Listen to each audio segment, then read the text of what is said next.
हर व्यक्ति के घर में पूर्वज है। ऐसा कोई घर नहीं जिसके घर में पूर्वज ना हो इस धरातल पर, क्योंकि हम और आप लोग कहीं बीच से नहीं टपके हैं। कोई ना कोई हमारा पूर्वज प्रेत योनि में है, सिद्ध कोटि में है, भूत योनि में है। यदि सो रहा होगा तो आपकी पुकार से जागृत हो जाएगा। लोग कहते हैं हमसे कि महाराज जी, हमारे घर में एक ऐसा देवंत था, जब तक बब्बा जी थे, कक्का जी थे, तब तक मुझे कहीं जाने की जरूरत नहीं पड़ती थी। जिस दिन से वो इस दुनिया से चले गए, उस दिन से हम बर्बाद हो गए।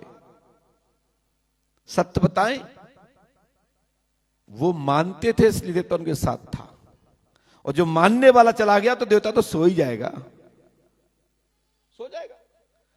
क्योंकि आप लोग ज्यादा पढ़ लिख गए हो ना। कहां होते देवता? होते हैं तो मेरे गाल थप्पड़ मारे तो जाने। और जिस दिन थप्पड़ लगती है ना, बाप को रोते हो, बाप को जो चला गया ऊपर, उसके लिए रोते हो। हाय किसने थप्पड़ मारा, पता नहीं किसने मारा। थप्पड़ देवता रोज नहीं मारते, आपके मां बाप रोज मारते आपको। जब महा गलती करते हो, ऐसी गलती करते हो जो क्षमा योग्य नहीं होती है, तो गुस्सा में थप्पड़ मारता है। जिस दिन तुम्हारा देवंत गुस्सा में आएगा, उस दिन तुम्हारे गाल में 5 अंगुली छप जाएंगी साहब, गले में फंदा लगा दिखाई देगा, तुम्हें कोई बचाने वाला नहीं होगा। इसलिए अपने देवंत को जगा लीजिए, जगाइए अपने पूर्वजों को। मैं गारंटी देता हूं, ये छोटे मोटे दरबार होते ना जगह जगह, कोई नट बाबा के नाम से चला रहा है, तो कोई जिंद के नाम से चला रहा है, तो कोई सन्यासी के नाम से चला रहा है, कोई भूमिया के नाम से चला रहा है, कोई किसी के नाम से चला रहा है, कोई किसी नाम से चला रहा है। छोटे छोटे दरबार चल रहे हैं जुगनुओं की तरह, जिनके पास कोई पावर्स नहीं है। उनसे ज्यादा पावर तो तुम्हारे घर में पूर्वज के पास है।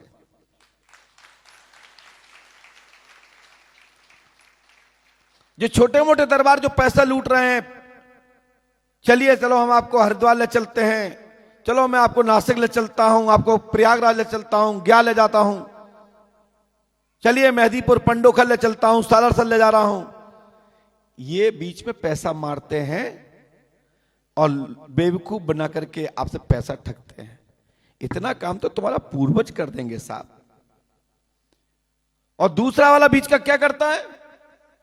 उसने टोटके कराए, बीच में थोड़ा 2 4 6 महीने 5 महीने का आराम मिला, फिर नहीं कहता, क्योंकि उसने तुम्हारे पूर्वज को नहीं मनाया।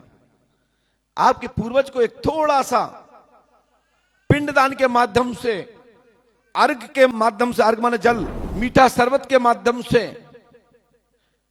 गुलगुले पकौड़े के माध्यम से, पूरी हलवा के माध्यम से आपके देवंत को थोड़ा मना दिया।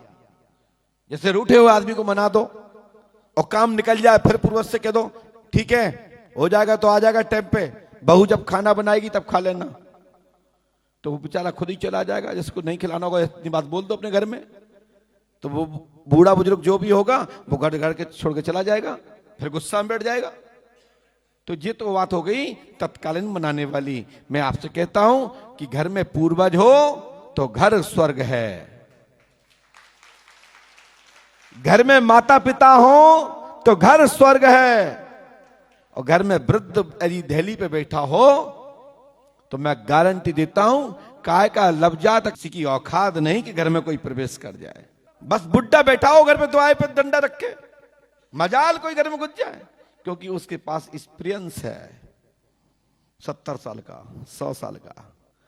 जो बेटा तुम लोग करते हो ना, वो बब्बा जी कर निकले हैं, तो किसी की दम है कि उस घर में कोई घुसे? इसलिए द्वारे पर पूर्वज होना चाहिए और घर में पितृ होना चाहिए। किसी की ताकत नहीं कोई घर में भूत प्रेत घुस जाए। आप लोग कुत्ता पालते हो, घर के माता पिता डले अनाथाश्रम में, वृद्धाश्रम में, सही कह रहा हूं, 80% वृद्धाश्रम में पड़े हैं बड़े लोगों के, और कुत्ता पालें 5 लाख का। दूध माता पिता के चाय पिलाने लायक नहीं है, और भाई डॉग को पिला रहे हैं 1 लीटर सुबह 1 लीटर शाम। और जब घर में डकैती करती है और घर की बेटा बेटी की आबरू लुटती है तो भौंकता भी नहीं है, क्योंकि वो देसी है ही नहीं, चिंकी पिंकी पाल रखे। यदि देसी भी कुत्ता होता, डॉग होता, तो भी भौंक जाता साहब। लेकिन ये क्रॉस वाले कभी भौंकते नहीं, क्योंकि वो क्रॉसी थे तो ठहरे हैं।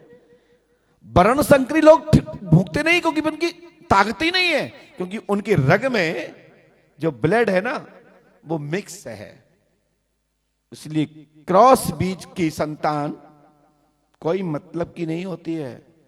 वे ऐसे होते हैं जैसे सिर का जुआ चाहे कोई मसक देता किट। मैं सही कह रहा हूं? सच्चा छतरी द्वार पे खड़ा हो, किसी की दम है कि सच्चा कोई भारतीय जवान यदि खड़ा हो द्वाले पर, सीमा पर, किसी की दम है? अब रिवॉर्ड में खड़ा कर दो, वहां का सैन निकाल दो, रिवॉर्ड कल क्या लेगा? रिवॉर्ड कुछ कर सकता? उसकी बैटरी निकाल लो, कुछ कर पाएगा? तब तक तुम्हारे अंदर जान है ना, तब तक लड़ोगे। जो पक्का वीर होता है, पक्का जो ब्लड है ना भारतीय लोगों का, सनातनी लोगों का, वो अपनी भी रक्षा करता है, दूसरों की रक्षा करता है, सब कुछ सुरक्षित रखने की घोषणा करता है। इसलिए हम लोग बोलते हैं सनातन धर्म की जय हो। तो आप लोग घर में पितरों को जरूर पूजा करिए। एक चौकी लगाइए, छोटा सा हवन कुंड रखिए तांबे का। जगह जगह लोहे में लोग कर देते हैं, लोहे में नहीं करना चाहिए, क्योंकि लोहे में शनि का वास है। लोहे के पात्र में हवन नहीं होता। इससे अच्छा है तो मिट्टी का एक छोटी सी कुंडनामा आकार का बरूसी टाइप की बना लीजिए, जो छोटा होम धूप के लिए, और उसमें 11 आहुति का करिए। मैं गारंटी देता हूं कि आपका पूर्वज मान जाएगा, जो रूठा है वो प्रसन्न हो जाएगा, अपना नाम भी बताएगा और तुम्हारा काम भी कर देगा। उसको साल में कम से कम 3 बार पूजा करिए। वैसे तो सभी त्योहारों पे करें तो अच्छा है, नहीं तो जेठ दशहरा, कुंवार दशहरा, दीपावली पर जरूर पूर्वज के नाम से आप आहुति करिए।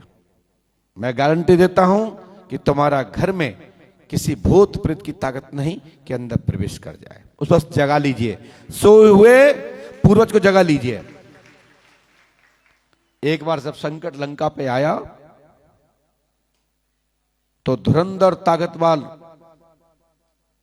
कुंभकर्ण को जगाया गया। प्रमाण है ये मैं जो बोल रहा हूं। कुंभकर्ण को जगाया गया कि जागो, इस समय लंका पर संकट है। तुम लोग इतना नहीं समझते हो? रावण जैसा आदमी जगवा रहा है कुंभकर्ण को, जो खुद ही बलशाली था, जिसे पृथ्वी डोलती थी। तुमसे तो मच्छर भी नहीं डरेगा साहब। इतना समझो कि वैसे से महावीर लोग, बड़े बड़े योद्धा लोग अपने धुरंधर ताकतवर शक्तिमान व्यक्ति को जगाते थे, तुम अपने पूर्वज को नहीं जगा सकते हो? तो इससे आप सीख लो कि कुंभकर्ण को जगाया गया तो तुम अपने घर के पूर्वज को जगा लो। आपको ये जगह जगह ये दरबारों में जो तथाकथित दरबार लगते हैं, जो आपको ठग रहे हैं, इनसे आप बच जाओगे। पितृदोष खत्म हो जाएगा, कहीं जाने की जरूरत ही नहीं है।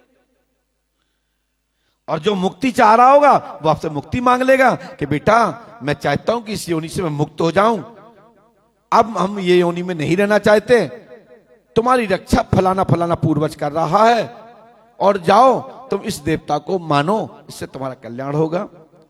तो वो पूर्वज भी खुश होगा कि आपने मुझे उस योनि से मुक्त कराया। ये बात समझ में आ गई आप सबको?